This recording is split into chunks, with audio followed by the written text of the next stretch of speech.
Welcome to another episode of Unscripted Exchanges.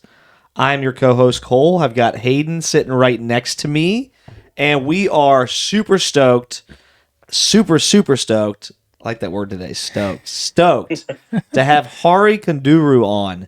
Hari, thank you for being on here. Look at that crowd I'm gonna noise. give him a little bit of a pump up. I'm gonna pump him up a little bit, but I can tell you guys, Hari is an entrepreneur. He's got a background in software development. He's done all sorts of unbelievable things. He currently runs his own company called Zoptiks, which is super excited to get into the backstory of that, how it came about, his journey. But again, just like an all around awesome person. So thank you for joining us, Hari. Yeah, glad to be here, guys. Thanks for inviting me. Awesome. So I'm gonna hit the ground hot, Hari, because I was thinking about this on the way over to the studio, and I was like, man, there's just so many different routes we can go with this conversation today. But one of the things that really stuck out to me when we talked, I don't know, 2 weeks ago, was your journey, your entrepreneurship journey, where it started, and then where you're at now. Can you walk me through, like, what is your Zoptiks? Talking of Zoptiks, tell me where did Zoptiks? Why did you start Zoptiks? What did it look at in the early days, and then what kind of things evolved over time, and where you're at today?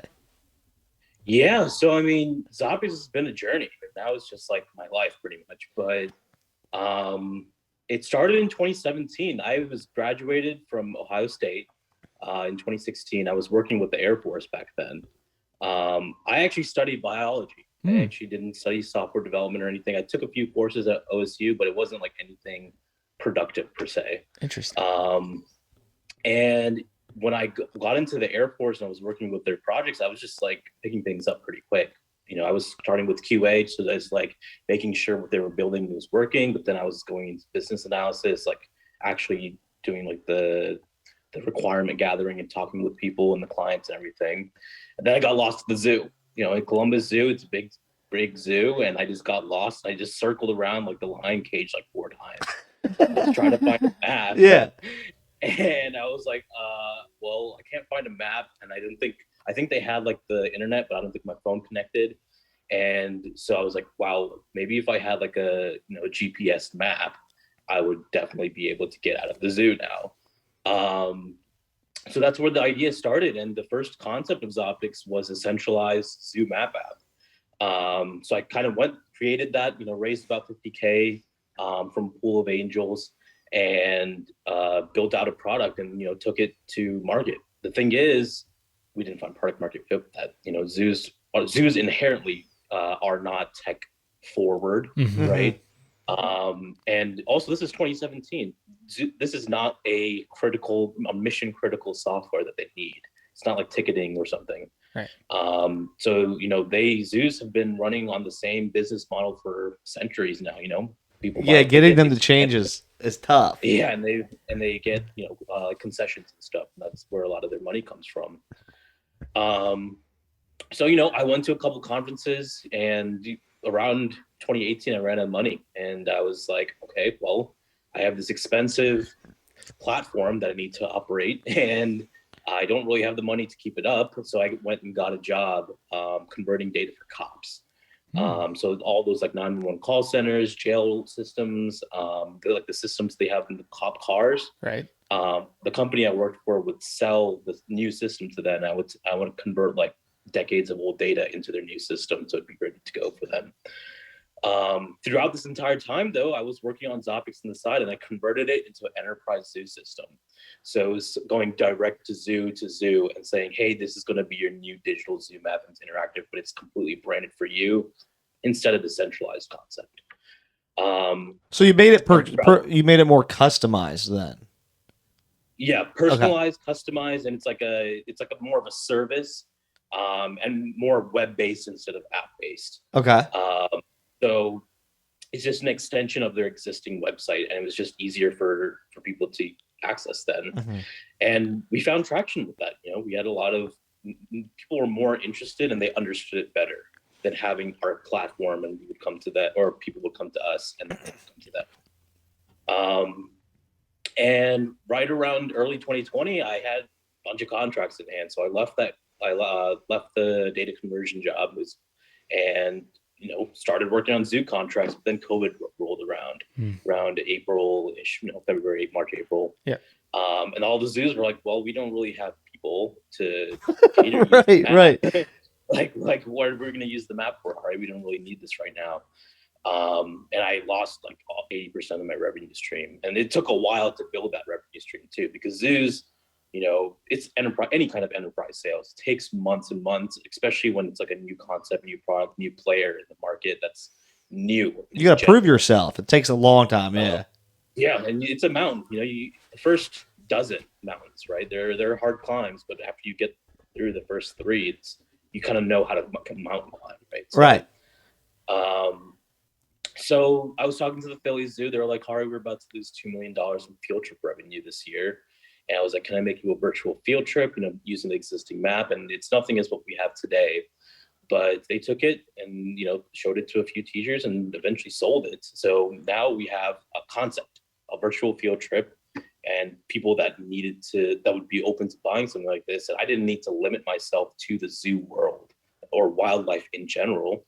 So I took that concept and, now we have like 16 different virtual field trips. We have augmented reality, and I call them holograms.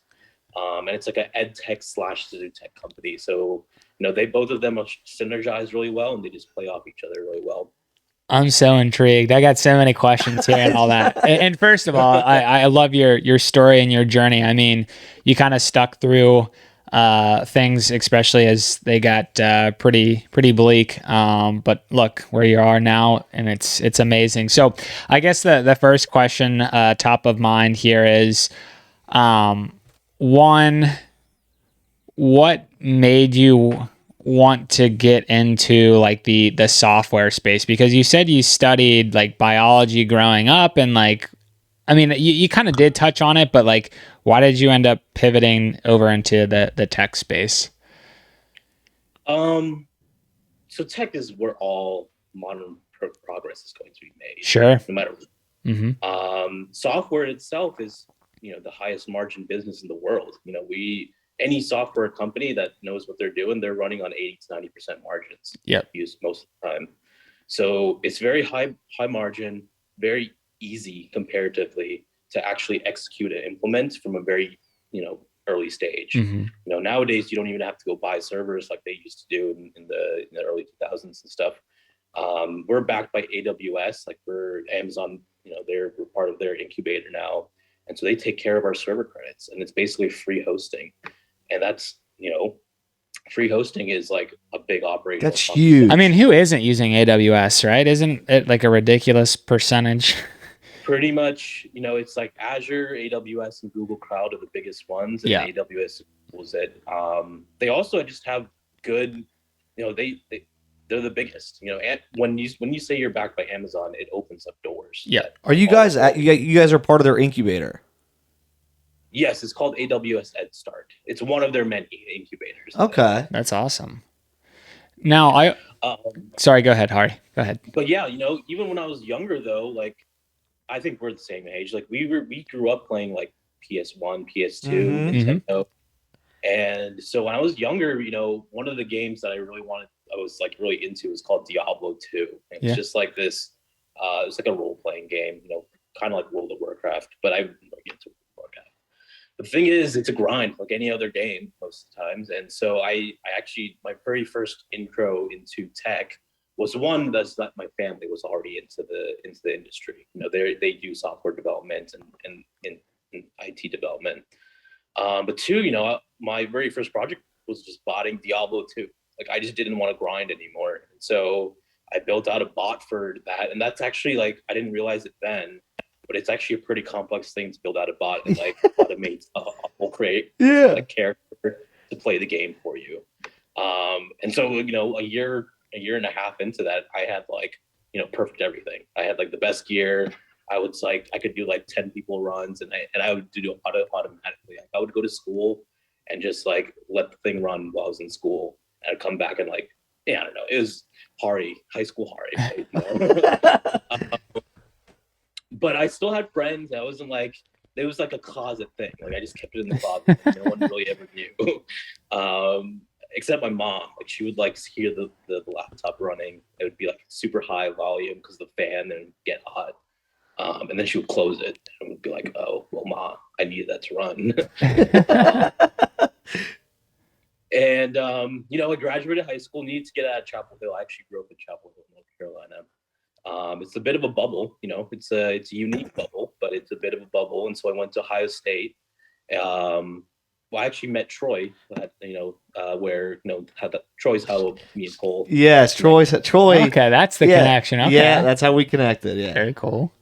Yep, and it was a wild time.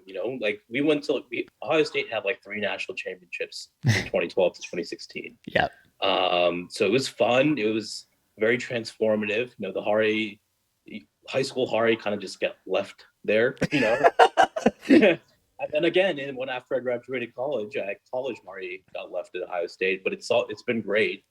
I think I learned a lot of skills at Ohio State. More not necessarily through the school, but like I was part of this fraternity called Phi Delta, and it was about the people. Like, how are you working with people? How do you compare yourself with people? How you operate things, and like the very basics of networking. Mm-hmm.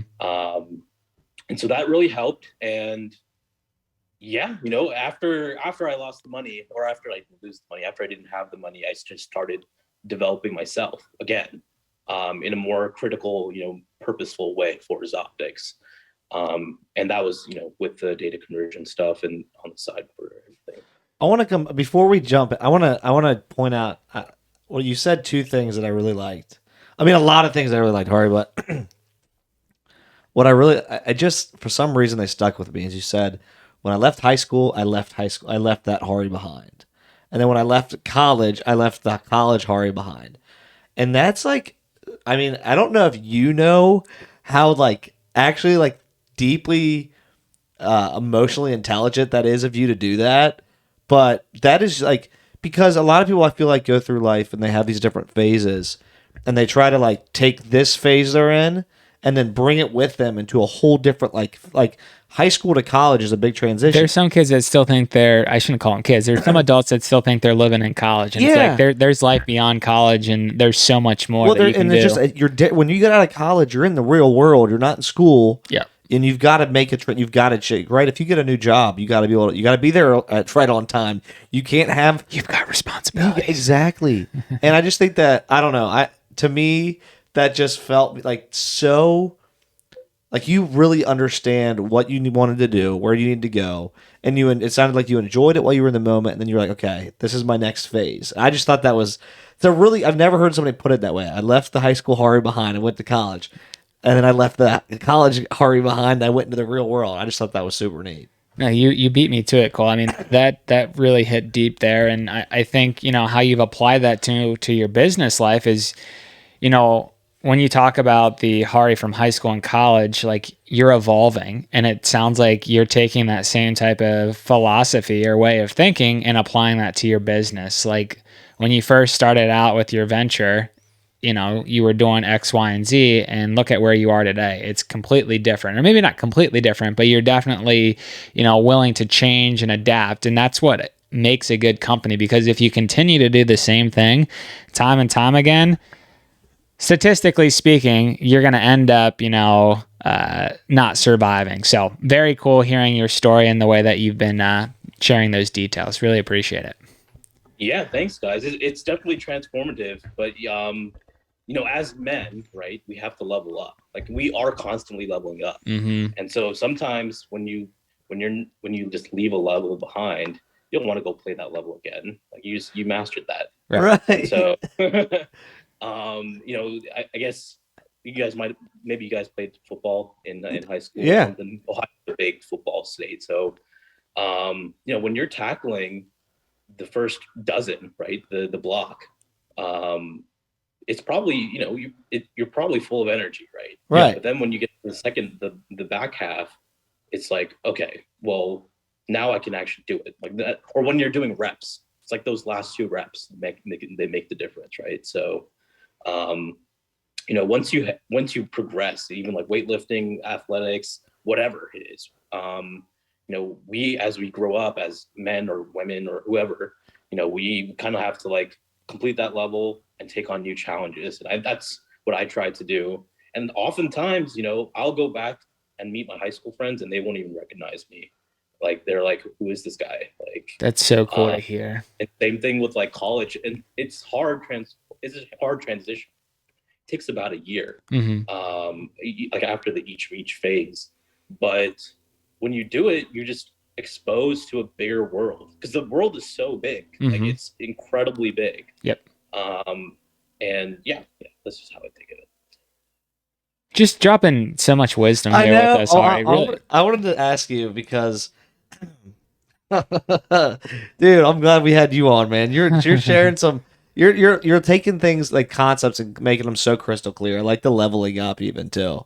That's your gamer background, isn't it?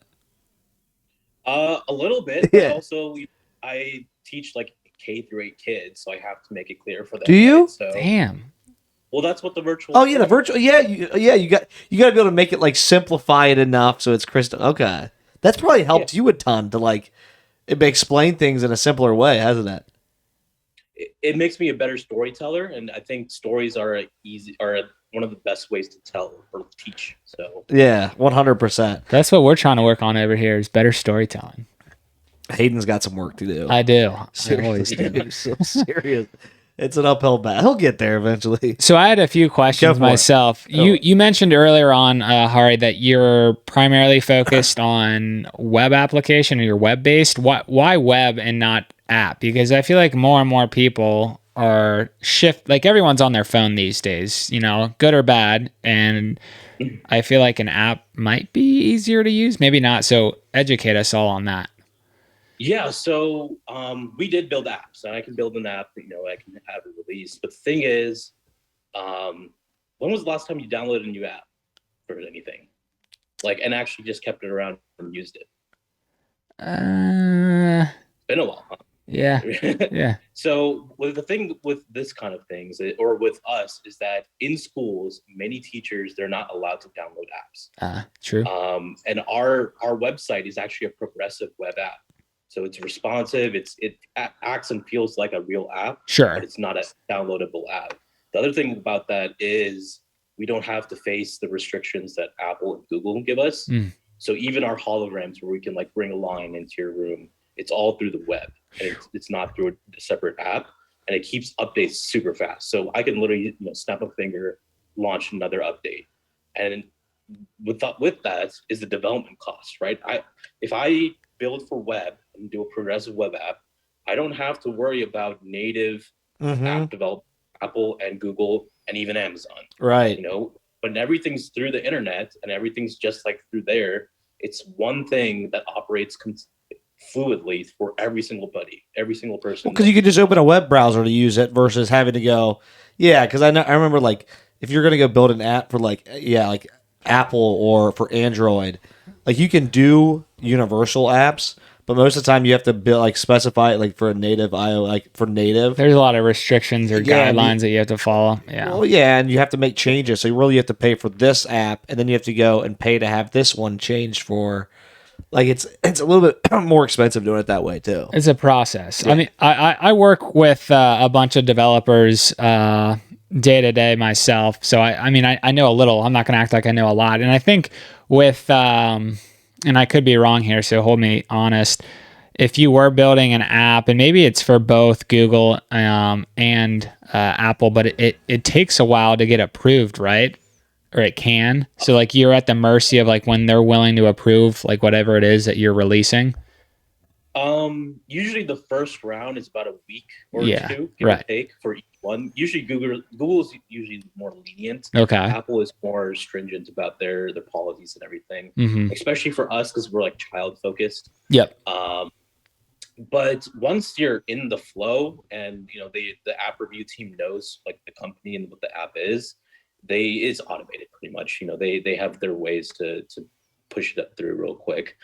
But the last thing I want to say is, as a company, it doesn't matter the method that you deliver your value. Sure. So it doesn't matter if it's an app, if it's a website, it's what is the value that you're delivering and how is it being delivered effectively. So we can send emails with the holograms and have like a little virtual field trip, and people would still get an easy mini virtual field trip in their email inbox. Or we can have the LMS, basically, that we call it a passport, and people can go in and it'll be more interactive. But it's about the value that you're delivering, not the actual form factor. The form factor, when you're multi-million dollar company, then it makes sense and you can optimize it and you can put the money behind it. But when you're young and you're a startup, it's about what is the value that you're delivering to your customer that they're willing to pay for. And most people are just fine with just using a website. That's so damn insightful. So my mind's spinning so many questions that I could ask you. Is this primarily like, do schools or institutions have to work out a deal with you, or can like a Cole and Hayden choose to do a virtual tour? How does that all work?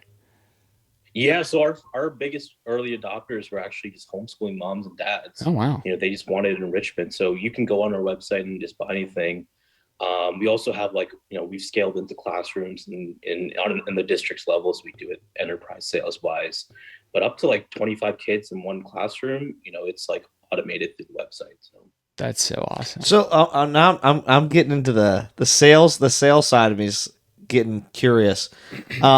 So let me ask you this: so you're doing this. You're basically running everything yourself, correct? I mean, you've done the software dev, customer support, pretty sales. much pretty much I have help, of course.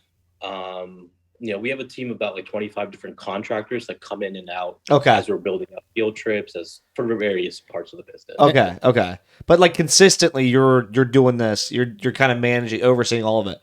So yes. Walk me through, your when you first started approaching the sales aspect of it, because my belief is with any business, I liked how you lined up. You kind of aligned with, you've got to create a value, and how you deliver that value is important. But you got to know what your value is, right? And your value is also going to be driven by what people are willing to spend money on. If you can get people to spend money on something, and they're getting something out of it, that's valuable.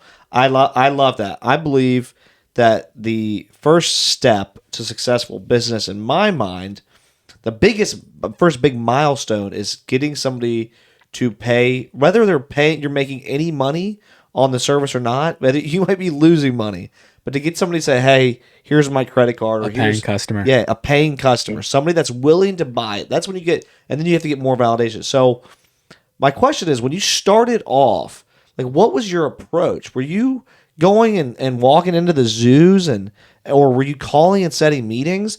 And then what are you doing now today to continue to prospect and grow that? Yeah, well, it's been a journey for sales as well, right? So my very first zoo that I reached out to was Columbus Zoo. Okay. And the company even today is actually headquartered in Columbus, Ohio. But I just cold emailed the IT director and I called him like 3 times. And I wrote a really good cold email, like very personalized about it, and showing him what it was all about. And I went in and pitched it to him like 3 different times, and he took it to his board, and things led from one step to another from there. But eventually, it's just conferences. Like, I am not from the zoo world. Like, I knew nobody in the zoo world before I made this app slash software. So I went to conferences, and the very first one that was like, it wasn't even relevant that much. It was called the AZFA. It was up in Cleveland, or not in Cleveland, in Grand Rapids, Michigan. That's where my wife's from. I lived there for a couple of years. But it was just like the facilities guys. So it wasn't even the marketing department. The only marketing department that showed up was like Detroit Zoo, because they were in Michigan. But the facilities guys, we just drank beer, like had a good time, and they forwarded my emails to the marketing departments for their zoos. And it took a long while to actually, warm everything up and actually get our website and our pitch and everything sorted through.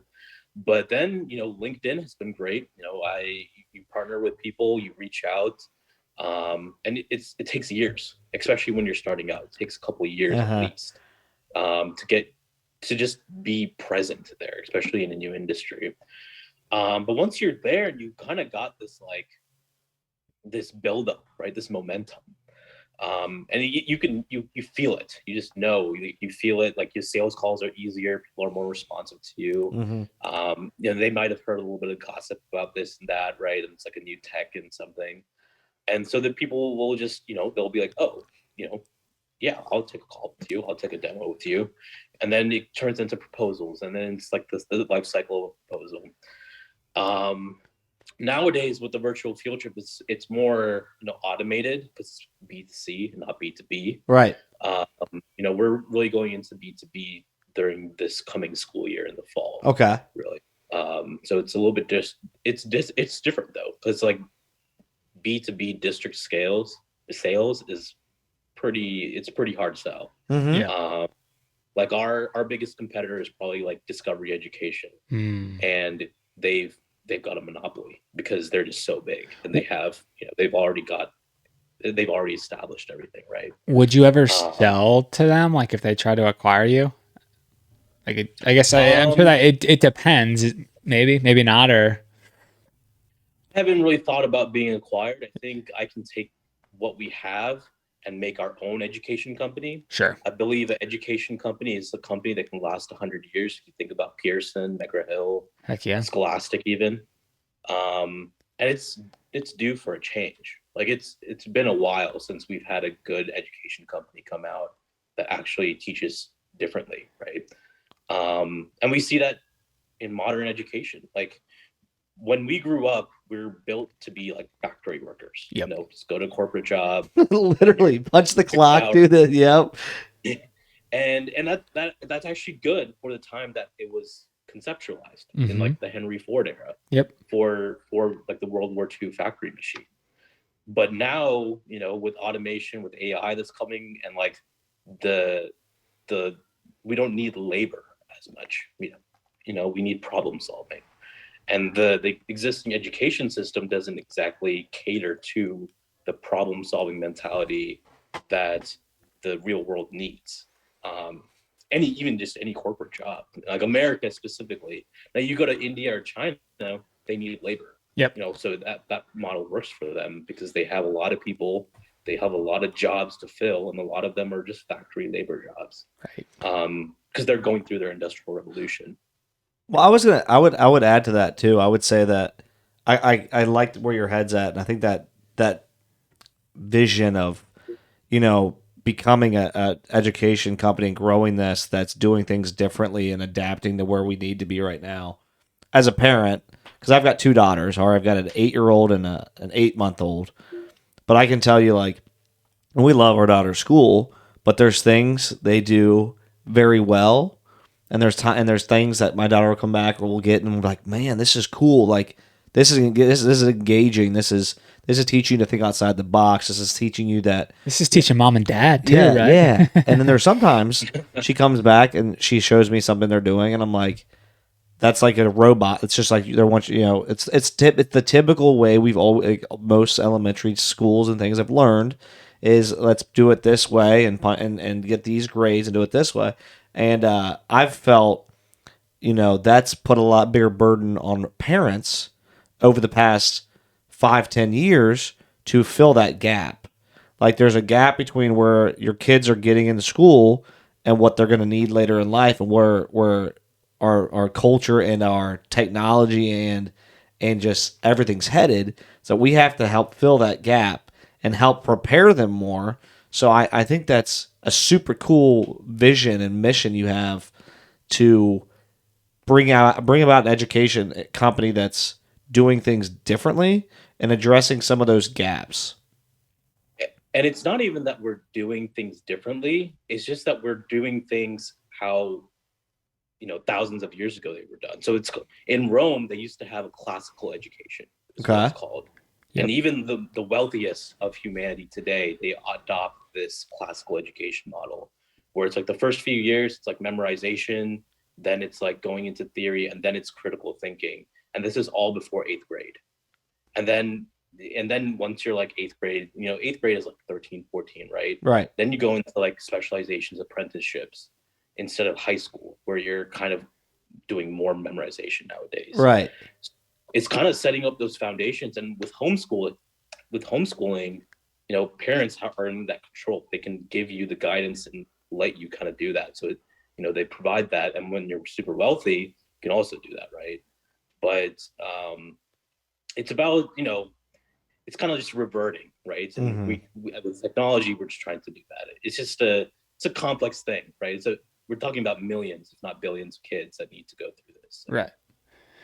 Speaking of education, and I don't want this to come off as like a binary question of yes or no, but for anyone that's interested in getting into like computer science or wanting to be a developer, how would you guide them, or like what are your thoughts on, should I spend, $50,000 a year, whatever it is, to go to college, or should I take, there's plenty of boot camps that you can sign up for and they're much more affordable. Like at the end of the day, like it's all about your ROI, or at least that's how I think. And I think too many of us are sold on this idea of we have to go to college. And I think you kind of have to take a step back and really evaluate, like, what are you trying to actually do first? And then you can start to figure out if college makes sense. I'm trying to answer my own question, but I wanted to get your thoughts, especially in the field of computer science or developing.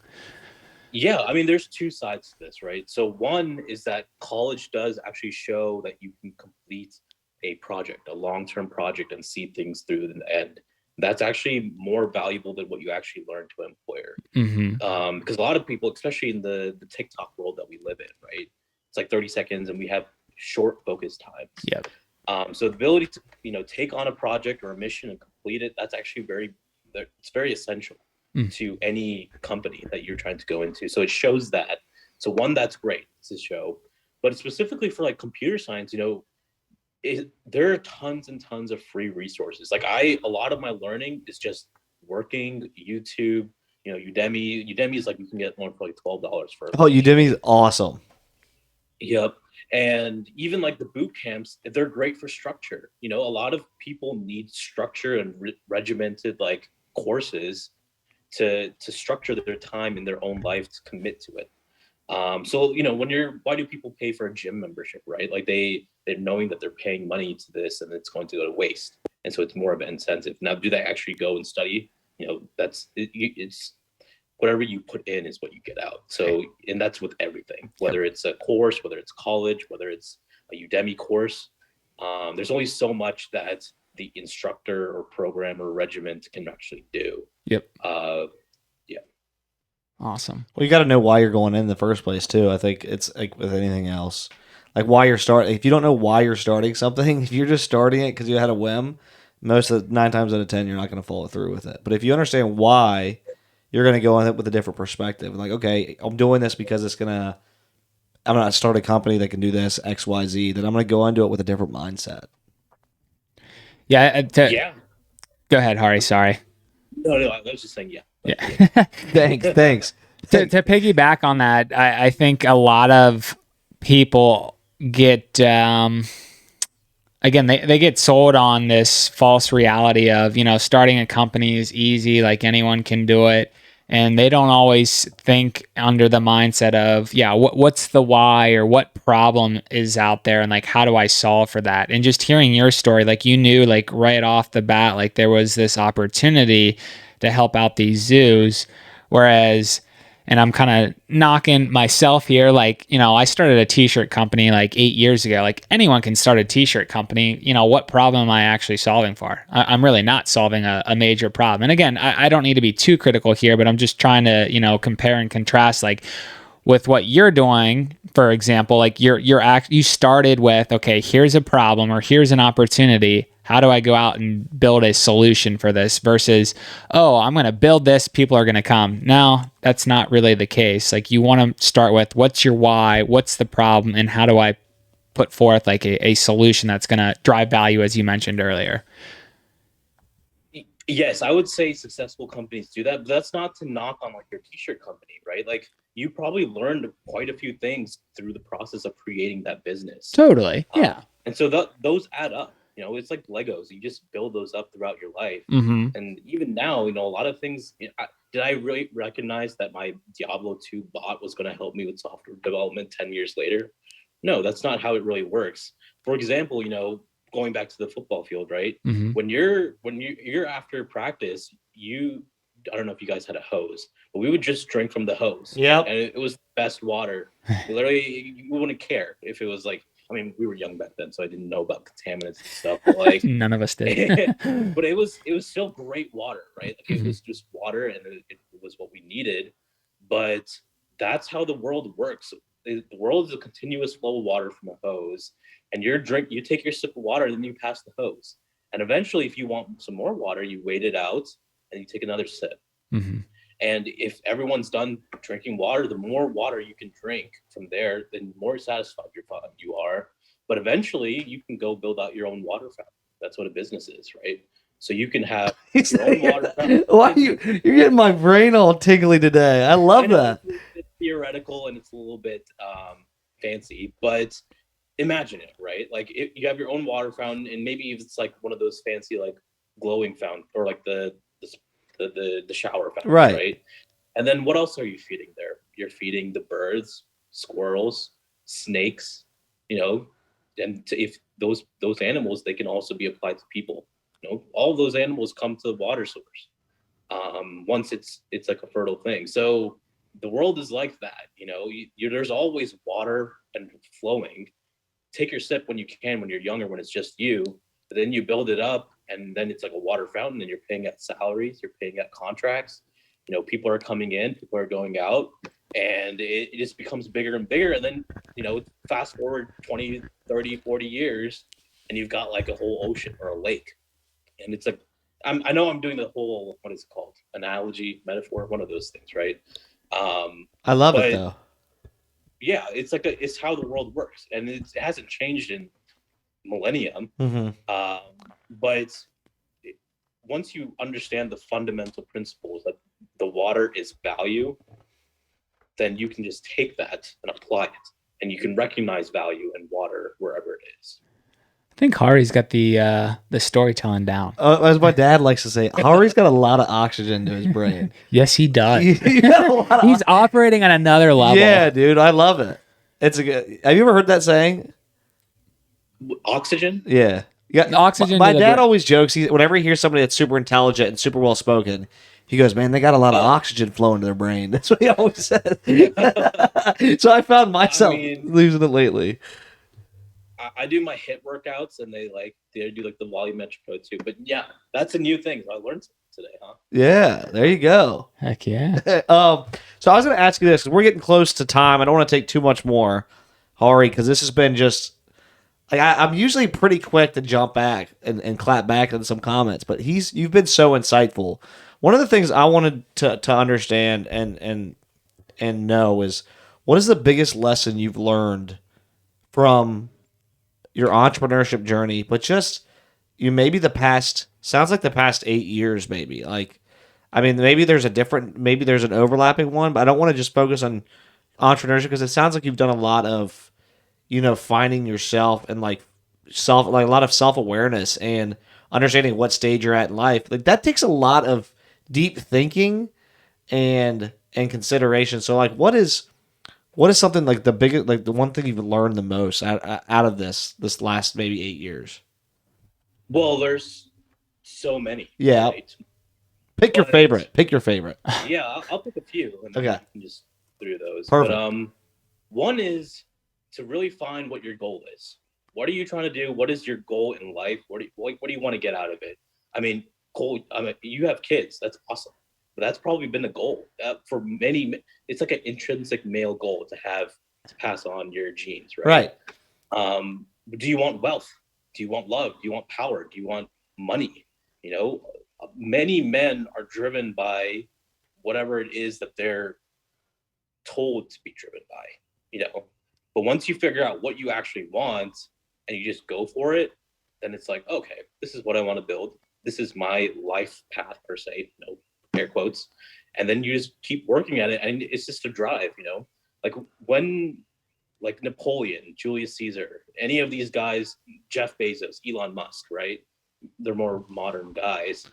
Their companies are modern day empires that affect how the world works. Mm-hmm. The government is great. Joe Biden, president, but he's still elected. Like whenever you create something that's under your control that affects the world in a better place, Yeah. Like that's a whole different level of operation. Secondly is, goal setting, breaking down, I call this first principles, taking down a big goal. So think about your Millennium Falcon Lego thing, Right. and breaking it down into little components, breaking it down to like the starboard, the wings, the thrusters, and then breaking those down into individual pieces. And then at that point, you have, Alice in Wonderland's golden pathway. You can make sure you can take step by step and make progress. And once you're seeing progress, that's momentum. And internally, you're seeing, hey, something's working out. Like something's making progress. And we're intrinsically as humans driven by that. Like we like making progress when in the gym. We like doing our reps, completing things. It provides us a little hit of dopamine. So when you just like completing things, as every human does, right? And you get that hit of dopamine again and again, the other things that don't give you the same kind of dopamine hits, talking about alcohol, weed, nicotine, especially with the vape sticks the kids have nowadays, that hit doesn't satisfy the cravings as much, and so you just that's part of the journey, and you kind of just figure it out. And lastly, it's like, for me, it's like legacy. Like after I'm gone, I'll probably live like 75 years, 80 years, give or take, right? Like what am I going to be leaving behind? And a lot of men, it's hard to understand that life is short, and whatever you do, it's great, and your family is going to be the number one priority. And Cole, you probably have recognized this because you have kids, but your kids are your legacy now, and what you pass on to them is going to be passed on to them, to their children, etc. I just don't know much about you, Josh. That's why I'm not I'm picking on you, but yeah, that's what I think, and it's all about like what you want to do and what you want, and if you're gonna go 100%. I got one last question, and then for real, we'll wrap things up. We're getting a little long, but really appreciate your time. So what's next for it's Sunday morning? If you guys want to keep going. I mean, we could, but I know Cole's got some things to jump to, and I got a family pool party to go to. But I would love to have you back on, and we can certainly connect offline as well. But what's next for Hari? You talked about the Hari of high school, college. Like, where do you see yourself 5 years from now? That's the favorite question everyone likes to ask. 5 years it took me 5 years to get where I am now. Yeah. And I didn't know I was here. So I take it, maybe I can vision it in 1 year, 2 years, but we're coming out with the summer camp this summer, starting June 1st, so this Tuesday. We have a lot of ships out there, talking with a lot of organizations that, I've been writing proposals pretty much. I post on LinkedIn, but I've recently kind of slowed it down because, this past month we've had a lot of wins, and you don't need the clout that comes from the wins all the time. Right. You just win inside, work in the shadows. So, we just kind of grow and deeper roots, and the more kids that we help, 5 years down the road, they might even want to join Zoptiks. Who knows, right? And that could be, once they're there, it's a trust thing. You have to build trust with people, employees, customers, whoever. And so, 5 years down the road, I'll probably be 33. And who knows, I might not even be in education. Maybe I'll go into biotech and do other things. But it's just, the next challenge. Just take it as it comes. Awesome. Take it as it comes. Okay, last one before we wrap it up, because You're just trying to outdo me, I thought I had the last. I got a good one for you, Hari. You're ready for this? Okay. What advice would you give to the younger generation? I'm not going to say your younger self, because I feel like you've given yourself a lot. But what advice would you give to people that say that are in that high school to college and college to real life phase, And then what advice would you give to people that are maybe a little bit older than us that are reevaluating where they're at in their life?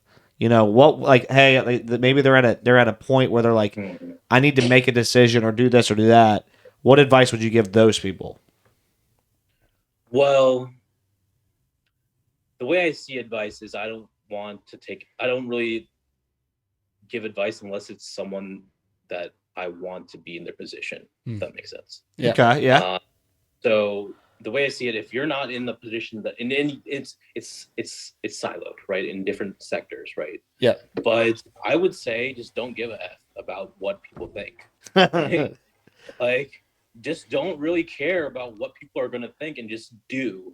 And if you just start doing, things work out. It's just how it's like I think of it as like energy. You put more energy and commitment and effort into something, and it might not produce results in the same way that you expect it to, but it will produce results, and eventually it'll pay off. Hmm. So that's what I would say. Just don't really care about what everyone in the gossip world and what people will say about you and what people think, because everyone's a little bit narcissistic. Like everyone thinks about themselves a lot. It's a human thing, but if you don't care and you just do, and eventually, people will join your crowd. It's not like my family was super hyped about being broke entrepreneur, Hari. Because it's a constant state of like being broke to actually having money rolled in and to investing and really bringing it back in. So, just do what you want, and there's only one life to live. So don't care about what it's not their life to live. So don't care about what they think. So Well, I love that. I love the. I think it reminded me of like just a quick add to that is I feel like a lot of times younger people are like, well, I've got all the time in the world, so I don't need to do as much as like I want to go out and party. I want to go, and there's nothing wrong with partying. We've all been that, but they want to go out and do all this, spend their energy on all these ancillary things that aren't really moving the ball forward because they're like, well, I got all the time. There's too many distractions in the world, is what it is. Versus like I'm young enough and energetic enough, like why take advantage of this and go do and don't worry about being what everybody else wants you to be and just focus on like what you want to be. And I just feel like I've given that advice to my brother and sister, my younger brother and sister a lot is like, you've got the freedom, the energy, and the youth to make a lot of mistakes and learn a lot of things right now. Like do it now. So start learning and do what you're passionate about. And again, it's just like and starting retirement investing when you're 20 versus when you're 25, right? Like that's exponential growth. Compounds. I mean, it's only 5 years, but you go do like a map of like compounding interest, and like that's like probably hundreds of thousands of dollars, depending on how much you're investing by the end of it. So I don't know. I just want to add that because I like that. I like that advice. that's another big thing, Cole. Just having a financial backbone, like a stability, like whether it's 10 grand, 1 grand in the bank. Because if you're personally, at least, when I'm not financially stable, my mind just runs haywire. Yeah. Because it's just like, okay, well, I need to go make the cash now. But once you have that financial stability, you're coming from a different thinking, a more productive thinking. So yeah, with the financial thing, I think that's another thing. It's a great piece of advice from you. Awesome. And then for the future, for the older people, let's say older people. So, listen to him. He doesn't like giving out advice. Oh, I'm making them. I mean, I think we're still young. When I was 21-ish, I thought 27, 28-year-old people were old. Same. Yep. And same with like teenagers, and they're looking at college kids, right? I think we're young, we're able-bodied men who are able to go out, communicate, work with people, and make a difference. It doesn't matter if you're 30, it doesn't matter if you're 40. It wasn't like the KFC guy, Captain Sanders. Colonel Sanders. Colonel Sanders. He was like 67. He was like 67 when he started it. Yeah, absolutely. So there's no age limit to what you can make a difference on. And if you like what you're doing, go for it. If what you want to do is go fish, go fish. Like at a certain point, the world doesn't revolve around you. And the older you are, you realize that. Mm-hmm. But just do what you love and help the people around you, and everything will just work out. It's not like you're going to take your money to the grave, right? So, Amen to that. Well said. Can't take it with you. Cannot. Well, thank you, Hari. That was awesome. I didn't know I was going to ask you a question. You're going to be like, well, I don't really like giving advice. I'm like, well, I already asked the question, but no, I think that's spot on, and I like the comment you made about age not being a factor, because I think we all get in our heads and a lot of times convince ourselves that if I don't start, and it is a balancing act, because I'm a big believer in like start now, don't wait. But like just because you wait doesn't mean you shouldn't start, right? So it's like, okay, maybe I had this thought 3 years ago, and now it's 3 years later. Oh, I can't start because it's been 3 years. Like, no, like maybe you should have started 3 years ago, but it's okay. Like, start now. Like, there's never a wrong or right time to do anything or progress or have life change or anything like that. Mm-hmm. Absolutely, 100% Cole. Yeah, just one last comment to add on to that is I've learned that the longer that I wait, it typically sets me up for a lower probability of success. So just get started and fail along the way. It's all right. And I think growing up, we've been always taught like failing's bad. On a test, like you always want to have 100 or get an A, and it's like, well, that's not necessarily how life works. Like you need to stumble as you're learning, and that's how you learn. In my honest opinion, it's all right to fail. Now, the frequency in which you fail, that's where it starts to get debatable. But like you want to experiment and see, okay, this is how this works, and maybe I shouldn't do things like that. But like that's what's so exciting about life, is you get to try different things, trial and error. That's what I'm spitting out. I look back at like my early to like even like how many times I was failing, like early 20s, like late teens. I mean, smokes, man. I was like, I'll swing one after the other. Like I didn't care. Oh man. Well, thanks, Hayden. I would totally agree with that. So we are officially signing off this time. We always struggle with signing off, but again, we want to thank Hari for coming on. Awesome story. It's super cool to just hear your journey about where you started and where you are today. And it sounds like you've got a lot of good stuff in the works coming in the pipeline this summer and well beyond that. So we'll continue to follow you. Definitely would like to connect with you offline and hear a little bit more.